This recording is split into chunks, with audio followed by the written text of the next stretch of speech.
Okay, today we are taking a classic carrot cake to another level and making a stunning carrot bundt cake with a luscious cream cheese glaze.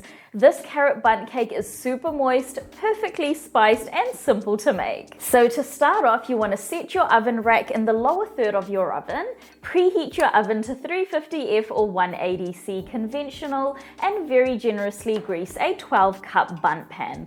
I highly recommend either flouring the pan after greasing it, or use a baking spray or cake release like I'm using that has flour in it. This is just going to help ensure that your bundt cake comes out in one piece.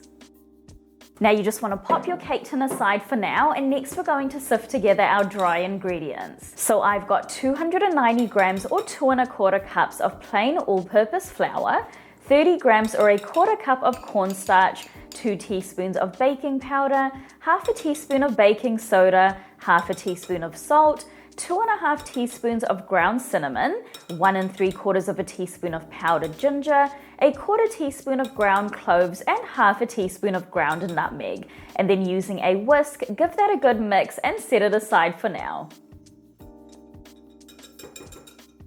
Next, in a large bowl, you want to add in 300 grams or 1½ cups of soft light brown sugar, 3 large room temperature eggs, 200 grams or 1 cup of unflavored vegetable oil, I use canola oil, 3 teaspoons of vanilla, 110 grams or half a cup of regular unsweetened yogurt, low-fat Greek yogurt will work too, and 190 grams or 1 cup of blended canned pineapple. You want to make sure that the liquid from the can is removed before blending the pineapple, and then using a whisk, give that a good mix for about a minute to incorporate a little air into the batter.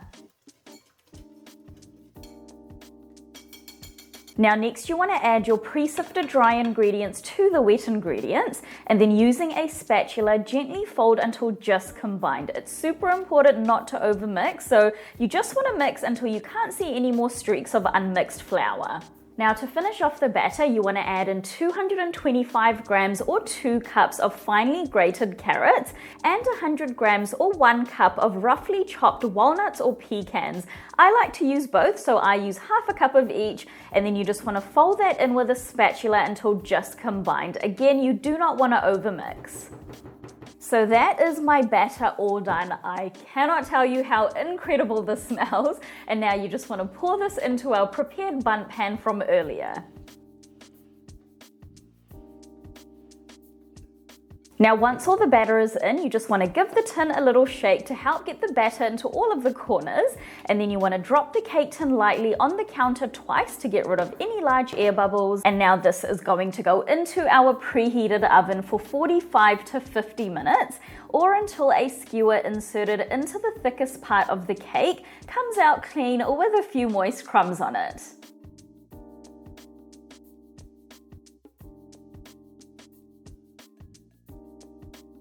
So my cake is all done now. It smells so incredible. You want to let it cool in the tin for about 45 minutes before turning it out. If you try and take it out earlier, then it can break, so you really just want to be patient with it. And then about 45 minutes later, you want to invert the pan onto a wire rack, and the bundt cake should just pop right out. Now, if the cake doesn't come out, even after you've tried to give the pan a little shake, then what you can do is run a thin knife along the kind of outer and inner edges of the bundt pan, and this should help to kind of just release the cake, and it should come out. And now you just want to let this completely cool to room temperature before we put our glaze on top. Now about an hour later, my cake is cool to the touch now, and now I'm going to carefully transfer it to my cake stand. Now to finish off our carrot bundt cake, we're going to make a simple cream cheese glaze that's going to go all over the top. So all you have to do is to a medium bowl add in 240 grams or 2 cups of powdered sugar, 2 teaspoons of melted unsalted butter, half a teaspoon of vanilla, and 170 grams or 3/4 cup of room temperature cream cheese. And then using a hand or stand mixer on a medium speed, mix that until it's nice and smooth. Now once you're done, your glaze should have a nice thick consistency like this.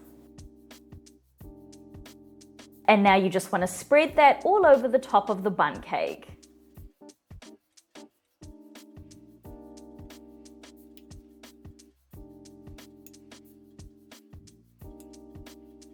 Now, if my glaze seems like it needs kind of a little bit of help to spread down the edges of the cake, then I like to just kind of very gently tap my cake stand on the bench top, and this just helps to kind of get the glaze moving a little bit. Now that is looking good, and now if you want to have, kind of perfect slices, then it's best to wait about an hour just to allow the glaze to slightly set. Otherwise, you can go ahead and dig right in. This carrot bun cake is so incredibly soft and moist. It is packed with so much flavor, and that cream cheese glaze on the top just pairs perfectly with the cake. Such a good carrot cake. The cake layers are so incredibly soft, and when I tell you that this cake is packed with flavor, I honestly mean it. All those spices are coming through and just adding such a nice, warm, cozy feel to this cake. So that is it for today, guys. If you do decide to give this gorgeous carrot bundt cake a go, then please do leave a review on my blog. It really helps my content out, and I absolutely love hearing from you guys. I'll see you in the next video.